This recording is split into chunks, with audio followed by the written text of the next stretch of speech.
ইতালির সর্ববৃহৎ ব্যবসায়িক সংগঠন বাংলাদেশ ব্যাংকার সমিতির অস্থায়ী কার্যালয়ে নির্বাচন প্রক্রিয়ার মধ্য দিয়ে নবগঠিত কার্যকরী পরিষদ 2025-27 আংশিক কমিটি ঘোষণা করা হয়েছে।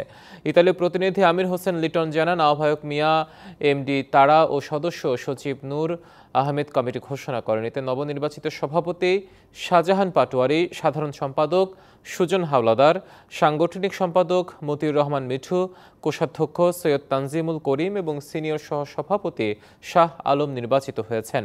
এ সময় নবনির্বাচিত নেতারা বলেন, বৃহৎ এ সংগঠনটি 5 শতাধিক সদস্য নিয়ে গঠিত। সদস্যদের ব্যবসায়িক আর্থিক সহযোগিতার পাশাপাশি দেশের রেমিটেন্সে বিশেষ ভূমিকা রেখে চলেছে। সমিতির সাবেক সভাপতি জাহাঙ্গীর আলম সাইয়েদ ও কাজী রিপনের পরিচালনায় ভোট গ্রহণের পর ফলাফল ঘোষণা করা হয়। এ সময় আহ্বায়ক কমিটির যুগ্ম আহ্বায়ক হাফিজ আহমেদ, সেলিম ব্যাপারী, আব্দুল মোতালেব লিটন, এনায়েত শিকদার, সোলাইমান রহমান সহ অন্যান্যরা উপস্থিত ছিলেন।